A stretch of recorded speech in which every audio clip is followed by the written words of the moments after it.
Hola a todos y todas, sean bienvenidos a este nuevo episodio jurídico en el que hablaremos sobre un tema muy presente en nuestra vida diaria, especialmente en trámites legales y relaciones de representación, el contrato de mandato. Así es, José. Aunque muchas personas no lo saben, el mandato está presente cuando alguien realiza un trámite en nuestro nombre, firma por nosotros o nos representa legalmente. Y hoy vamos a profundizar en su naturaleza jurídica, características, obligaciones, formas de determinación y casos especiales. Correcto, es así que en este episodio lo dividiremos en tres partes. Primero vamos a hablar de sus generalidades, luego respecto a las características y clasificación, y finalmente de la terminación, delegación, revocación y algunas situaciones que puedan resultar particulares. Comenzamos. Hablando del mandato y sus generalidades, es importante destacar que el mandato es un contrato regulado en el artículo 2020 del Código Civil ecuatoriano. Se define así como un acuerdo en el que una persona llamada mandante confía en la gestión de uno o más negocios a otra persona, denominada mandatario, quien se hace cargo de esos asuntos por cuenta y riesgo del mandante. Este contrato implica confianza y representación, ya que el mandatario actúa en nombre del mandante, pero sin volverse dueño de los bienes o derechos que administra. Esto es muy importante. Todo lo que se haga dentro del mandato se entiende como hecho por el mandatario mismo, como si lo hubiera hecho directamente. Un ejemplo muy común es que, por ejemplo, Carla no puede ir al banco a retirar un certificado, entonces le da un mandato a su amigo Diego para que haga por ella. Diego actúa en nombre de Carla y cualquier documento que se obtenga será para ella y no para él. El mandato puede ser gratuito o remunerado, aunque tradicionalmente se entienda como un contrato gratuito. Hoy en día, en el artículo 2021 del Código Civil, permite que las partes acuerden una retribución económica si así lo desean. Por último, es importante mencionarles que este contrato se rige por el principio de buena fe. El mandatario debe actuar con diligencia, responsabilidad y lealtad, como si los negocios fueran propios. Si incumple esta confianza, puede enfrentar consecuencias legales. Ahora quisiera también que se nos hable acerca de las características que tiene este contrato de mandato. Y compañero José, si nos puede hablar de eso. Bueno, de acuerdo a las características, tenemos la primera que es consensual, es decir, se perfecciona por el simple consentimiento de las partes, aunque en ciertos casos puede requerirse de forma escrita o especial. También gratuito o remunerado. Salvo un pacto en el contrato, se presume gratuito, pero puede acordarse siempre una remuneración. Es personalísimo, es decir, se otorga por la confianza que el mandante tiene en el mandatario. No puede transferirse a un tercero sin una autorización expresa. También es bilateral, es decir, genera obligaciones recíprocas, tanto para el mandante como para el mandatario. También es de representación, en donde el mandatario actúa en nombre del mandante y los efectos del acto recaen sobre este último. De acuerdo a la clasificación, el mandato puede clasificarse en varias formas: general o especial, en donde el mandato general otorga facultades para todos los negocios del mandante. El mandato especial se limita a uno o más actos concretos.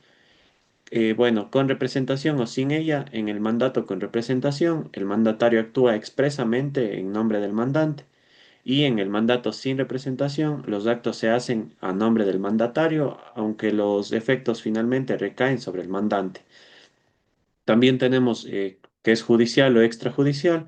El judicial es el que se otorga para comparecer ante los tribunales, y el extrajudicial se refiere a actos fuera de este proceso judicial. Bueno, de acuerdo a las obligaciones, en este caso del mandatario, el mandatario debe ejecutar el mandato fielmente siguiendo las instrucciones del mandante. También debe rendir cuentas entregando al mandante todo lo recibido en virtud del mandato. También responder por dolo o culpa cuando cause daños por negligencia o tal vez mala fe. También abstenerse de exceder el mandato, es decir, si actúa fuera de sus límites, puede no obligar al mandante a ser responsable por los daños.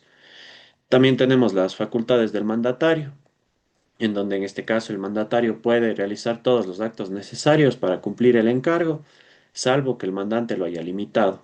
También delegar el mandato, pero únicamente si ha sido autorizado para ello o si se trata de casos urgentes o justificados. En algunos casos, actuar con cierta discrecionalidad, especialmente cuando No hay instrucciones que sean precisas y debe velar por los intereses del mandante. También tenemos las obligaciones del mandante, el cual debe pagar los gastos y anticipos que haya realizado el mandatario para cumplir su encargo, indemnizar los perjuicios y que sufre el mandatario por esta causa del mandato. A continuación, mi compañera va a hablar acerca de la terminación. Bien, continuando con la intervención, respecto a la terminación del contrato de mandato, este se encuentra regulado en el artículo 1967 del Código Civil. Este es un contrato al cual se puede llegar a extinguir por distintas razones legales. La primera de esas es el encargo, es decir, cuando el mandatario ha realizado con éxito la gestión encomendada. También se puede llegar a extinguir por el vencimiento del plazo o por la concurrencia de una condición. Por ejemplo, si es que el mandato fue constituido por tiempo determinado o condicionado a algún tipo de hecho. Otra causa importante de la terminación es la revocación del mandato por parte del mandante. Este puede hacerlo libremente en cualquier momento, salvo ciertos casos excepcionales. De igual manera, el mandato puede terminar también por la renuncia del propio mandatario, pero si es que esta está ocasionada le ocasiona perjuicios al mandante y no hay causa justificada, el mandatario puede ser obligado a indemnizar los daños causados. Esto de acuerdo al artículo 2071. También este puede llegarse a terminar por causas naturales o legales como la muerte, la interdicción o la quiebra de cualquiera de las partes contratantes. Respecto de la delegación del mandato, según el artículo 2039, el Código Civil establece que el mandatario, por regla general, no puede delegar el encargo a otra persona sin la autorización expresa del mandante. Sin embargo, en esta delegación se permite si es que existen motivos fundados o circunstancias urgentes que lleguen a justificar este reemplazo. En esas situaciones, el mandatario debe comunicar dicha decisión al mandante y va a responder por los actos del delegado, salvo en el caso en el que el mandante haya autorizado expresamente la sustitución. Respecto a la revocación del mandato, en el Código Civil, desde el artículo 2068 al 2071, se encuentran regulados los efectos y las condiciones de este acto. El mandante puede revocar libremente el mandato en cualquier momento.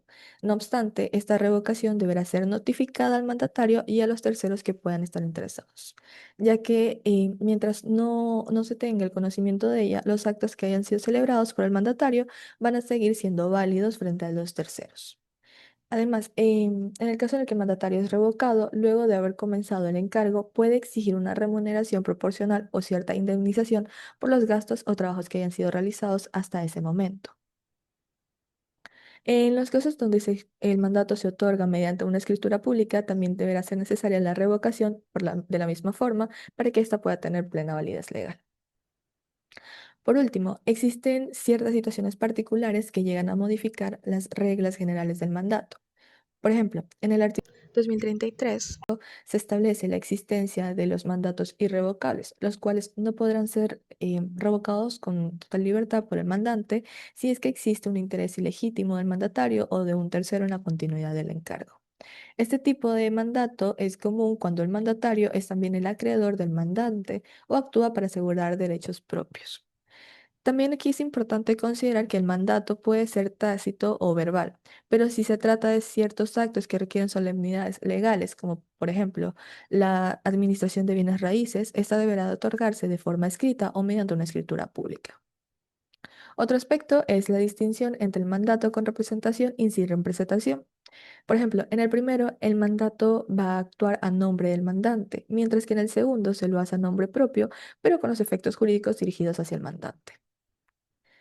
Para finalizar, interviene mi compañero. Bueno, como hemos visto, el mandato es un contrato muy útil, pero también es muy exigente en cuanto a la confianza, responsabilidad y el cumplimiento de los deberes. Así es. Tanto el mandante como el mandatario tienen derechos y obligaciones claras y cualquier incumplimiento puede acarrear consecuencias civiles o incluso legales.